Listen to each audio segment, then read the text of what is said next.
Hi friends, welcome to Muddumari channel. ನಾನು ಸುಮಾರುಣ್. ವಾಲ್ಮೀಕಿ ರಾಮಾಯಣದ 6ನೇ ಭಾಗವಾದ ಯುದ್ಧಕಾಂಡ ಪ್ರಾರಂಭ. ಯುದ್ಧ ನಿರ್ಣಯ. ವಿಭೀಷಣ ನೀತಿ. ರಾಮಚಂದ್ರನು ಸುಗ್ರೀವನನ್ನು ನೋಡಿ, ಮಿತ್ರ, ನೀನು ನನಗೆ ಭರವಸೆಯನ್ನು ಕೊಟ್ಟಂತೆ ಸೀತೆಯ ಶೋಧನೆಯು ಮಾರುತಿಯಿಂದ ಸುಗಮವಾಗಿ ಪೂರ್ಣಗೊಂಡು ಮುಂದಿನ ಕಾರ್ಯ ಸಾಧನೆಗೆ ಮಾರ್ಗವನ್ನು ಕಲ್ಪಿಸಿಕೊಟ್ಟಿರುವುದು. ನಾವುಗಳೆಲ್ಲರೂ ಹಿಂದೆ ಅಲ್ಲಿಗೆ ಹೋಗಲು ಸನ್ನಾಹ ಮಾಡಿಕೊಂಡು ಹೊರಟು ಆ ದುಷ್ಟಕುಲವನ್ನು ನಿರ್ಮೂಲ ಮಾಡಿ ನನ್ನ ಪತ್ನಿಯನ್ನು ಕರೆತರುವುದೊಂದೇ ಮುಂದಿರುವ ಕಾರ್ಯವಲ್ಲವೇ ಎಂದನು. ಸುಗ್ರೀವನು ಹರ್ಷಗೊಂಡು, ಪ್ರಭು, ನನ್ನಲ್ಲಿರುವ ವಾನರ ವೀರರು ನಿಮ್ಮ ಕಾರ್ಯಕ್ಕಾಗಿ ತಮ್ಮ ಪ್ರಾಣವನ್ನು ತೃಣವಾಗಿರಿಸಿಕೊಂಡು ರಾವಣನ ಕುಲವನ್ನು ಧ್ವಂಸಗೊಳಿಸಲು ಉತ್ಸಾಹಶಾಲಿಗಳಾಗಿ ಹೊರಟಿ ನಿಂತಿರುವರು. ಆದರೆ ಈ ಅಪಾರವಾದ ಸೇನೆಗೆ ಅಗ್ನಿಸುತನಾದ ನೀಲನನ್ನು ದಳಪತಿಯಾಗಿ ಮಾಡಿ ಅವನ ಮುಖೇನವೇ ಈ ವಾನರ ಸೇನೆಯು ಇಲ್ಲಿಂದ ಹೊರಡುವಂತೆ ವ್ಯವಸ್ಥೆಗೊಳಿಸಬೇಕೆಂದನು. ಅದಕ್ಕೆ ರಘುಪತಿಯು ಸಮ್ಮತಿಸಿ ಶುಭ ಮುಹೂರ್ತದಲ್ಲಿ ನೀಲನಿಗೆ ಸೇನಾಧಿಪತಿ ಪಟ್ಟವನ್ನು ಕಟ್ಟಿ ಸಕಲ ರಾಜನೀತಿ ಬಲ್ಲ ಜಾಂಬವಂತನಿಗೆ ಮಂತ್ರಾಲೋಚನೆಯ ಅಧಿಕಾರವನ್ನು, ಅಂಗದನಿಗೆ ಒಟ್ಟು ಸೈನ್ಯದ ಮೇಲ್ವಿಚಾರಣೆಯ ಹೊಣೆಯನ್ನು ವಹಿಸಿದನು. ಅನಂತರ ನೀಲನು ಶ್ರೀರಾಮ ಲಕ್ಷ್ಮಣ ಸುಗ್ರೀವಾದಿ ಜಾಂಬವಂತರಿಗೆ ವಂದಿಸಿ ಮಾರ್ಗಶಿರ ಶುದ್ಧ ಅಷ್ಟಮಿ ಉತ್ತರ ನಕ್ಷತ್ರವನ್ನೊಳಗೊಂಡ ಅಭಿಜಿತ್ ಮುಹೂರ್ತದಲ್ಲಿ ವಿಜಯ ಯಾತ್ರೆಯನ್ನು ಕೈಗೊಂಡು ಹೊರಟನು. ಆಗ ರಾಮಚಂದ್ರನನ್ನು ಮಾರುತಿಯು, ಲಕ್ಷ್ಮಣನನ್ನು ಅಂಗದನು ಹೆಗಲ ಮೇಲೆ ಹೊತ್ತುಕೊಂಡು ಹೊರಟರು.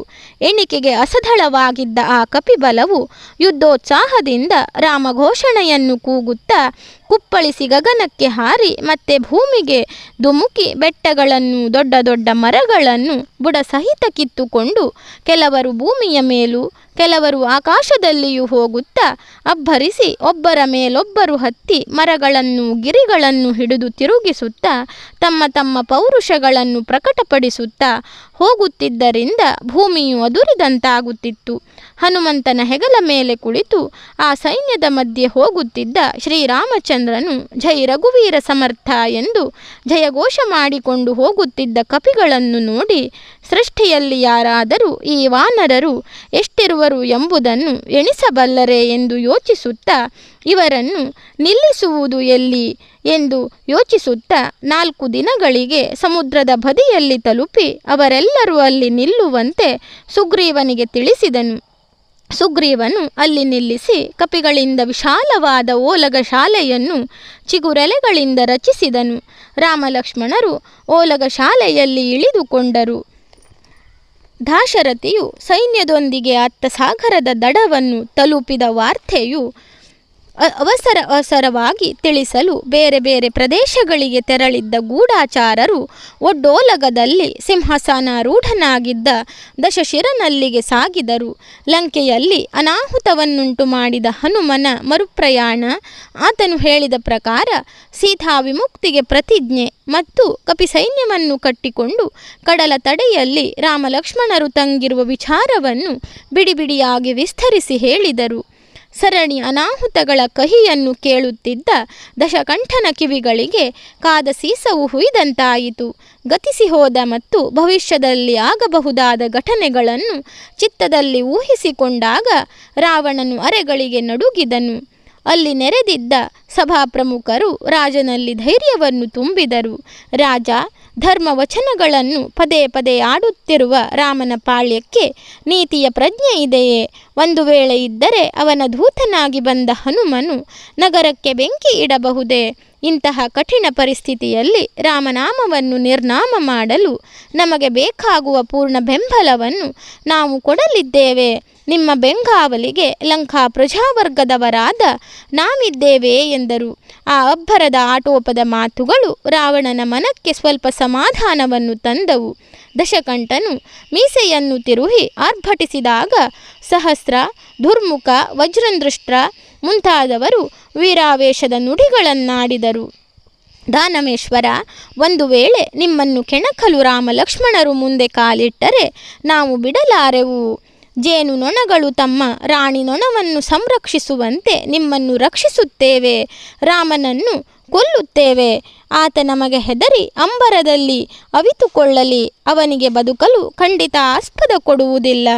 ರಕ್ಕಸರ ಪೊಳ್ಳು ಆರ್ಭಟಗಳು ಅರಮನೆಯ ಪ್ರತಿಕಂಬದಲ್ಲಿ ಮರುಧ್ವನಿಗೊಂಡವು.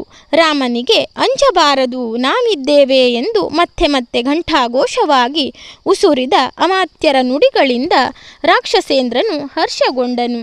ಆ ಸಭೆಯ ಮಧ್ಯದಲ್ಲಿ ಕುಳಿತಿದ್ದ ಪ್ರಹಸ್ಥನೆದ್ದು ರಾವಣನನ್ನು ನೋಡುತ್ತಾ, ಧನುಜೇಶ್ವರ, ಅಷ್ಟದಿಕ್ಪಾಲಕರನ್ನು ಜಯಿಸಿ ಊಳಿಗದವರನ್ನಾಗಿ ಮಾಡಿಕೊಂಡಿರುವ ನಿನ್ನೊಡನೆ ಕಾದಾಡಲು ಕಾಡಿನ ಮರಗಳ ಮೇಲೆ ಹಾರಾಡುವ ಕಪಿಗಳನ್ನು ಕೂಡಿಕೊಂಡು ನಮಗೆ ಆಹಾರಪ್ರಾಯವನಾಗಿರುವ ನರನಾದ ರಾಮನು ಬರುವನೆಂದು ತಿಳಿದು ನಮಗೆ ಎಣೆಯಿಲ್ಲದ ಸಂತೋಷವಾಗಿದೆ.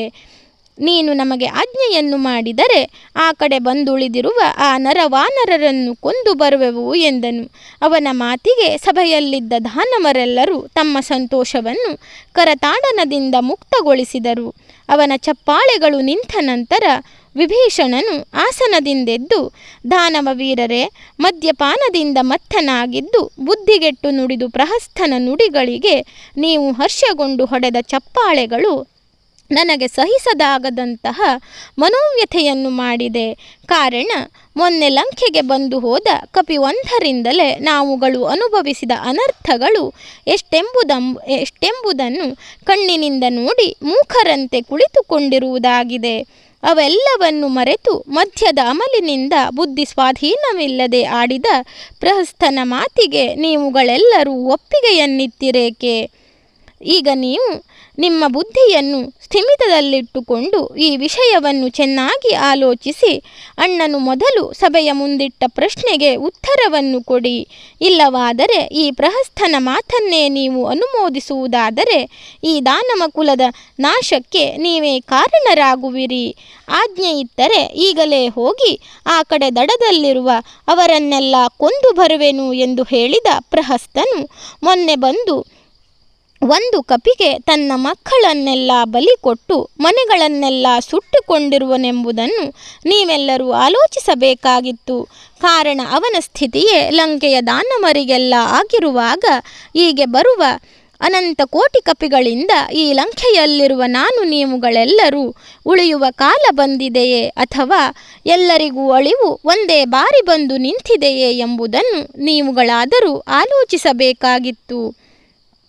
ಕಿರಿತನದಲ್ಲಿಯೇ 1000 ಆನೆಗಳ ಬಲವುಳ್ಳ ತಾಟಕಿಯನ್ನು ಕೊಂದು ಸುಬಾಹುವಿನ ಹಸುವಿಂಗಿಸಿ ಮಹಾಮಾಯಾಮಿಯಾದ ಮಾರೀಚನನ್ನು ಒಂದೇ ಬಾಣದಿಂದ ಬಿಗಿದು ಲಂಕೆಗೆ ತಲುಪುವಂತೆ ಮಾಡಿದ ರಾಮನು ನರನೇನು? ಖರದೂಷಣ ತ್ರಿಶಿರಾದಿ 14,000 ದಾನವರನ್ನು ಒಂದು ನಿಮಿಷದಲ್ಲಿ ಸಂಹರಿಸಿದ ರಾಮನು ನರನೇನು? ದುಷ್ಟ ಸಂಹಾರಕ ಶಿಷ್ಟ ಪರಿಪಾಲಕನಾದ ರಾಮನೊಡನೆ ನಾವು ವೈರ್ಯವನ್ನು ಕಟ್ಟಿಕೊಂಡರೆ ನಮಗೆ ಜಯವೆಂಬುದು ಲಭಿಸಬಲ್ಲದೆ? ಆತನ ದೂತನೊಬ್ಬ ಬಂದು ಈ ಲಂಕೆಯನ್ನು ಸುಟ್ಟು ಬೂದಿಗೊಳಿಸಿರುವಾಗ ಈ ಸಭೆಯಲ್ಲಿ ಕುಳಿತಿರುವ ಮಹಾವೀರರಾದ ನೀವೆಲ್ಲರೂ ಲಂಕೆಯಲ್ಲಿ ಇರಲಿಲ್ಲವೇ?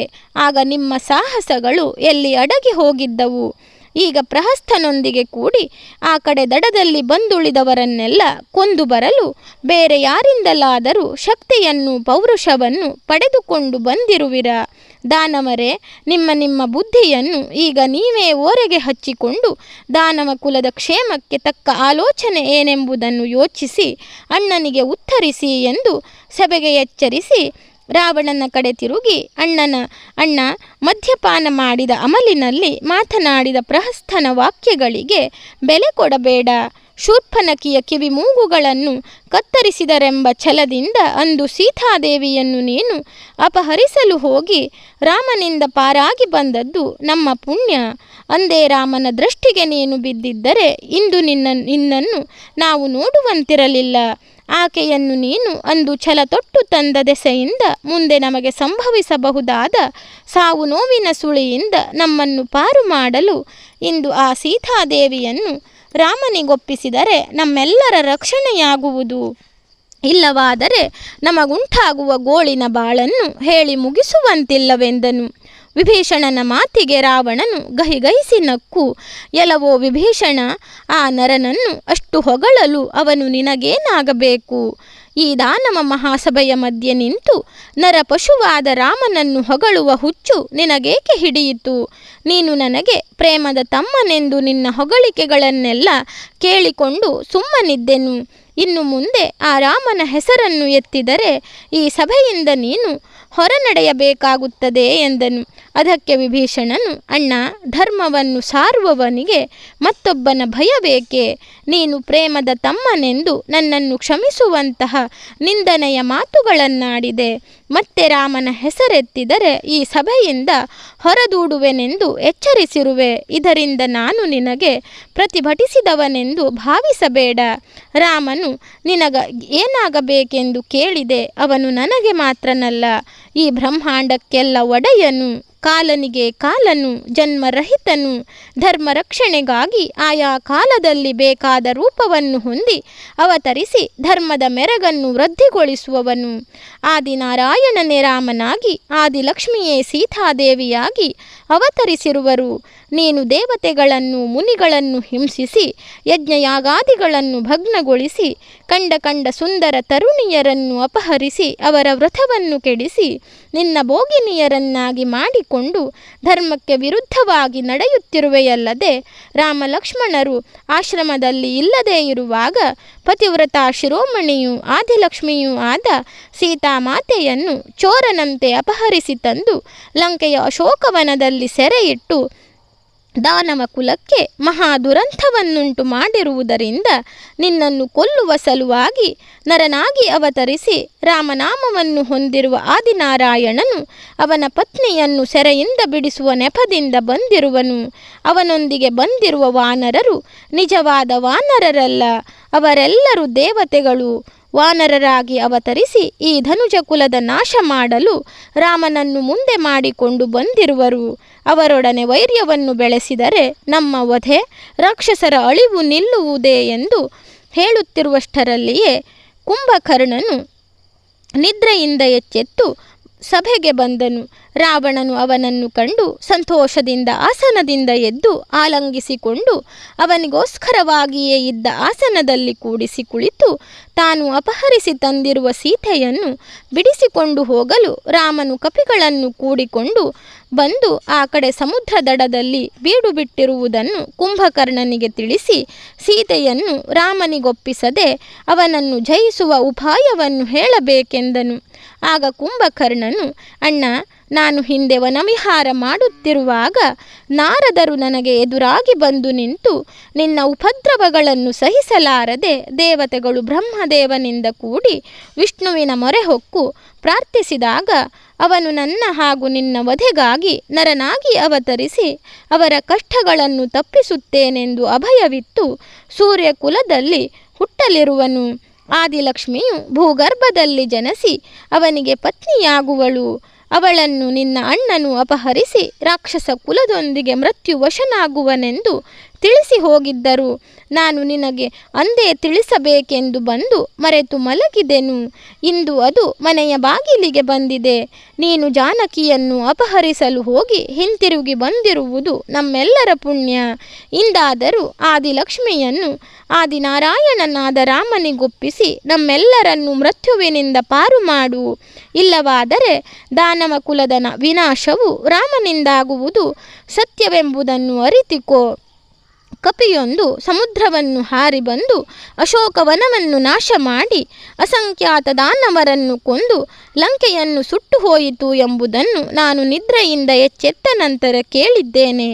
ಆದರೆ ಅದು ನಿಜವಾಗಿಯೂ ವಾನರನೇ ಆಗಿದ್ದರೆ 100 ಯೋಜನದ ವಿಸ್ತಾರವಾದ ಸಾಗರವನ್ನು ಹಾರಿ ಬರಲು ಅದಕ್ಕೆ ಸಾಧ್ಯವಾಗುತ್ತಿತ್ತೆ.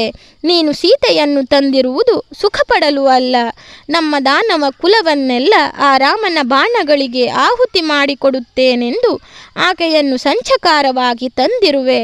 ಆಕೆಯು ಎಂದಿಗೂ ನಿನ್ನ ವಶವಾಗುವುದಿಲ್ಲ. ಅದು ನಿನ್ನ ಕನಸಿನ ಹುಚ್ಚು. ರಾಮನಿಗೆ ಸೀತೆಯನ್ನೊಪ್ಪಿಸಿ ಬದುಕು. ಇಲ್ಲವಾದರೆ ನಿನ್ನ ಕರ್ಮ ಹೇಗಿದೆಯೋ ಹಾಗೆ ಅನುಭವಿಸು. ನನಗೆ ಆ ವಿಷಯವೇ ಬೇಡ. ಏಕೆಂದರೆ ಅಂದು ನಾರದರು ನುಡಿದ ನುಡಿಯು ಇಂದು ಪ್ರತ್ಯಕ್ಷವಾಗಿ ಗೋಚರಕ್ಕೆ ಬಂದಿದೆ. ನಾನು ಇದ್ದ ವಿಷಯವನ್ನು ನಿನಗೆ ತಿಳಿಸಿರುವೆನು ಎಂದು ನಿದ್ದೆಯನ್ನು ತಡೆಯಲಾರದೆ ಸಭೆಯಿಂದ ಎದ್ದು ಹೋಗಿ ಮಲಗಿದನು. ಕುಂಭಕರ್ಣನು ಅವನ ಅಭಿಪ್ರಾಯವನ್ನು ತಿಳಿಸಿ ಹೋದ ನಂತರ ಸಭೆಯಲ್ಲಿದ್ದ ಪ್ರಧಾನ ನಾಯಕರು ಮೌನವಾಗಿ ಕುಳಿತರು. ಆಗ ವಿಭೀಷಣನು ಮತ್ತೆ ರಾವಣನನ್ನು ನೋಡಿ, ಅಣ್ಣ, ನೀನು ಸೀತಾದೇವಿಯನ್ನು ತಂದಂದಿನಿಂದ ಇಂದಿನವರೆಗೆ ಲಂಕೆಯಲ್ಲಾಗುತ್ತಿರುವ ಅಪಶಕುನಗಳ ಕಡೆ ಲಕ್ಷ್ಯ ಕೊಟ್ಟು ನೋಡಿದರೆ ಲಂಕೆಯ ನಾಶ ಖಂಡಿತ. ನಿನಗೆ ನೀತಿ ಹೇಳುವವರೆಲ್ಲರೂ ಶತ್ರುಗಳು ಎಂದು ಭಾವಿಸುವೆ. ಅಗ್ನಿಕುಂಡದಲ್ಲಿ ಹೊಗೆಯು ಸಣ್ಣದಾಗುತ್ತಿದೆ. ನರಿಗಳು, ಹದ್ದುಗಳು, ಗೂಬೆಗಳು ಹಗಲಿನಲ್ಲಿಯೇ ಪಟ್ಟಣದ ಮುಂಭಾಗಕ್ಕೆ ಬಂದು ಕೂಗುತ್ತಿವೆ. ನಾಯಿಗಳು ತಲೆ ಎತ್ತಿ ರೋದಿಸುತ್ತಿವೆ. ರಥಗಳಲ್ಲಿಯೂ ದೇವಾಲಯಗಳಲ್ಲಿಯೂ ಆಕಸ್ಮಿಕವಾಗಿ ಅಗ್ನಿಯು ಕಾಣಿಸುತ್ತಿದೆ. ಕುದುರೆಗಳಿಗೆ ಮದವು ಹೆಚ್ಚಿ ಆನೆಗಳಿಗೆ ಮದವು ತಗ್ಗುತ್ತಿದೆ. ಈ ಅಪಶಕುನಗಳಿಂದ ರಾಮನು ಬರುವುದು ಗುರಿಯಿಟ್ಟು ನೋಡಿದರೆ ರಾಕ್ಷಸರ ಕುಲದ ಅಳಿವು ಸತ್ಯವೆಂದು ಗೋಚರವಾಗುತ್ತಿದೆ ಎಂದನು. ರಾಮನಿಂದಲೇ ತನಗೆ ಮರಣವೆಂಬುದನ್ನು ಮೊದಲೇ ನಿರ್ಧರಿಸಿಕೊಂಡಿರುವ ರಾವಣನು ಅದನ್ನು ವಿಭೀಷಣನಿಗೆ ತೋರಗೊಡದೆ ತನಗೆ ನೀತಿಯನ್ನು ಹೇಳುತ್ತಿದ್ದ ಅವನನ್ನು ನೋಡಿ, ಎಲೋ ಭಾತೃದ್ರೋಹಿ, ಹಿತಕ್ಕಾಗಲಿ ಅಹಿತಕ್ಕಾಗಲಿ ರಕ್ತ ಸಂಬಂಧವೆಂದಿಗೂ ಮುಖ್ಯವಲ್ಲವೆಂಬುದು ನಿನ್ನ ಮಾತಿನಿಂದ ಇಂದು ನನಗೆ ಮನವರಿಕೆಯಾಯಿತು. ಹೇಗೆಂದರೆ, ಜ್ಞಾತಿಗಳು ಯಾವಾಗಲೂ ಜ್ಞಾತಿಗಳಿಗೆ ಕೇಡನ್ನು ಬಯಸುತ್ತಾ ಶತ್ರು ಪಕ್ಷವನ್ನು ವಹಿಸುತ್ತಾರೆಂದು ಸ್ಮೃತಿಗಳು ಸಾರುತ್ತಿವೆ. ಆದರೆ ಅದರಂತೆ ನೀನು ಸಹ ನನ್ನ ಶತ್ರುವಿನ ಪಕ್ಷವನ್ನು ಗುಣಗಾನ ಮಾಡುತ್ತಿರುವೆ. ನಿನ್ನನ್ನು ನನ್ನ ತಮ್ಮನೆಂದು ಬಗೆಯುವುದು ಹೇಗೆ? ಸೀತೆಯನ್ನು ರಾಮನಿಗೊಪ್ಪಿಸೆಂದು ಮತ್ತೆ ನೀನು ನುಡಿದರೆ ಈ ಸಭೆಯಿಂದ ನಿನ್ನನ್ನು ತಳ್ಳಿಸುವೆನು ಎಂದು ಗರ್ಜಿಸಿದನು. ರಾವಣನ ಮಾತನ್ನು ಸಹಕರಿಸಿದ ಇಂದ್ರಜಿತುವು ರೋಷಭರಿತನಾಗಿ, ಇದು ನಮ್ಮ ವಂಶದ ಗೌರವದ ಪ್ರಶ್ನೆ. ಇಬ್ಬರು ಪೋರ ಹುಡುಗರಿಗೆ ಭಯಪಟ್ಟು ಸೀತೆಯನ್ನು ಒಪ್ಪಿಸಿದರೆ ನಾಳಿನ ಜಗತ್ತು ನಿಮ್ಮನ್ನು ನೋಡಿ ಅಪಹಾಸ್ಯ ಮಾಡಬಹುದು. ಜಾನಕಿಯನ್ನು ತಂದಿರುವ ಬಗ್ಗೆ ನ್ಯಾಯಾನ್ಯಾಯ ವಿಮರ್ಶೆಗೆ ಕಾಲವಲ್ಲ. ರಣಕಣದಲ್ಲಿ ಅಳುಕಿಲ್ಲದೆ ದಾಶರಥಿಯನ್ನು ಕೆಡಹುತ್ತೇನೆ ಎಂದನು. ಯುವರಾಜನ ನುಡಿಗಳಿಂದ ರಾವಣನ ಕ್ರೋಧಕ್ಕೆ ಮತ್ತಷ್ಟು ಪುಷ್ಟಿ ದೊರೆಯಿತು. ತಮ್ಮನನ್ನು ನೋಡಿ ಕೆಂಡ ಕಾರಿದನು. ವಿಭೀಷಣ, ನನ್ನ ತಾಯಿ ಕೈಕಸಾದೇವಿಯ ಹೊಟ್ಟೆಯಲ್ಲಿ ನೀನು ಹುಟ್ಟಿರುವೆಯಾದ್ದರಿಂದ ಅಮ್ಮನನ್ನು ನೋಡಿ ಕ್ಷಮಿಸಿದ್ದೇನೆ. ನೀವೆಲ್ಲರೂ ಒಂದು ತಲೆಯಿಂದ ಆಲೋಚಿಸುವುದಿದ್ದರೆ ನಾನು 10 ತಲೆಯಿಂದ ವಿಚಾರವನ್ನು ಮತಿಸುತ್ತೇನೆ. ಸಂದರ್ಭವನ್ನು ಅರಿತು ಅರ್ಥವಿಸಿಕೊಳ್ಳುತ್ತೇನೆ. 3 ಜಗತ್ತನ್ನು ಆಳುವ ಈ ರಾವಣನು ನಿನ್ನ ಸಹಾಯವನ್ನು ಯಾಚಿಸಿಲ್ಲ. ತ್ರಿಭುವನದಲ್ಲಣನೆಂಬ ಕೀರ್ತಿ ನನ್ನ ತೋಳ್ಬಲದಿಂದಲೇ ಸಂಪಾದಿಸಲ್ಪಟ್ಟಿತ್ತು. ಅಷ್ಟದಿಕ್ಪಾಲಕರು ನನ್ನ ಹೆಸರನ್ನು ಕೇಳಿದರೆ ಗಡಗಡನೆ ನಡುಗುತ್ತಾರೆ. ಅವರೊಡೆಯನಾದ ದೇವೇಂದ್ರನು ಕರೆದ ಕೂಡಲೇ ಓಡಿ ಬರುತ್ತಾನೆ. ಸುರಾಧಿಪನನ್ನು ಭಗ್ಗುಪಡಿಸಿದ ಕೀರ್ತಿ ನನ್ನದಾಗಿರುವಾಗ ಅವನ್ಯಾರೋ ಶ್ರೀರಾಮ. ಸೃಷ್ಟಿಕರ್ತ ಬ್ರಹ್ಮನು ಪ್ರತ್ಯಕ್ಷನಾದಾಗ ವರವನ್ನು ಕೇಳಲು ತಿಳಿಯದ ನೀನು ನನಗೆ ಬುದ್ಧಿ ಹೇಳುವೆ. ವೀರಭಟರು ಪರಿಸ್ಥಿತಿಯನ್ನು ಎದುರಿಸಲು ಆತುರಪಟ್ಟು ಹುಂಕರಿಸುತ್ತಿರುವಾಗ ನೀನೊಬ್ಬನು ಸೇರಿದ ಸಭೆಯಲ್ಲಿ ನಾಚಿಕೆಗೇಡಿನ ಶರಣಾಗತಿಯ ಬಗ್ಗೆ ಮಾತನಾಡುತ್ತಿರುವೆ. ಆ ಜನ್ಮವೈರಿಗಳಾದ ಮಾನವರನ್ನು ನಮ್ಮ ಸೇನೆಯು ಕೊಲ್ಲಲು ಉದ್ಯುಕ್ತವಾದಾಗ ಹೀಗೆ ವಿಚಾರ ಮಂಡಿಸಲು ನಾಚಿಕೆಯಾಗುವುದಿಲ್ಲವೇ? ಸಹೋದರ, ತಾಯಿ ಕೈಕಸಾದೇವಿಗೋಸ್ಕರ ಕ್ಷಮಿಸುತ್ತಿದ್ದೇನೆ. ಇನ್ನು ನೀನು ನಿಲ್ಲಬಾರದು. ಸೇವಕರನ್ನು ಕರೆಸಿ ಹೊರದಬ್ಬುವ ಮೊದಲು ಹೊರಡು. ಅವಮಾನಕರವಾದ ಧರ್ಮವನ್ನು ಬೋಧಿಸಿ ನಮ್ಮ ಕುಲಕ್ಕೆ ಅಗೌರವ ತರಬೇಡ ಎಂದು ಗುಡುಗಿದನು. ಆ ಗರ್ಜನೆಗೆ ಸಭೆಯು ಬೆದರಿತು. ಆದರೆ ವಿಭೀಷಣನು ಮನದಲ್ಲಿಯೇ ಅಣ್ಣನ ಮೂರ್ಖತನಕ್ಕೆ ಮರುಕಪಟ್ಟನು. ಬಾಗಿಲ ಭಟರಿಂದ ನೂಕಿಸಿಕೊಳ್ಳುವ ಮೊದಲು ತಾನು ಹೊರಗೆ ಹೋಗುವುದು ಒಳಿತು ಎನ್ನುತ್ತಾ ದುಃಖಿತನಾಗಿ ನೆಲವನ್ನೇ ನೋಡಿ ಸಭಾ ಮಧ್ಯದಿಂದ ಹೊರಟನು. ವಿಭೀಷಣನು ಕಡೆಯ ಪ್ರಯತ್ನವಾಗಿ ಮಾತಶ್ರೀಯವರನ್ನು ಕಾಣಲು ನಿರ್ಗಮಿಸಿದನು ಎಂಬಲ್ಲಿಗೆ ವಿಭೀಷಣ ನೀತಿ ಎನ್ನುವ ಅಧ್ಯಾಯ ಮುಕ್ತಾಯವಾಯಿತು. ಧನ್ಯವಾದಗಳು ಸ್ನೇಹಿತರೆ. ರಾಮಾಯಣದ ಈ ಕಥೆಗಳೆಲ್ಲ ನಿಮಗೆ ಇಷ್ಟವಾಗ್ತಾ ಇದ್ದರೆ ನನ್ನ ಮುದ್ದುಮರಿ ಚಾನಲನ್ನು ಸಬ್ಸ್ಕ್ರೈಬ್ ಮಾಡದೆ ನೋಡ್ತಾ ಇರುವವರು ದಯವಿಟ್ಟು ಸಬ್ಸ್ಕ್ರೈಬ್ ಮಾಡಿ, ಆಲ್ ಅಂತ ಸೆಲೆಕ್ಟ್ ಮಾಡ್ಕೊಳ್ಳಿ, ಶೇರ್ ಮಾಡಿ, ಲೈಕ್ ಮಾಡಿ, ಕಮೆಂಟ್ ಮಾಡಿ.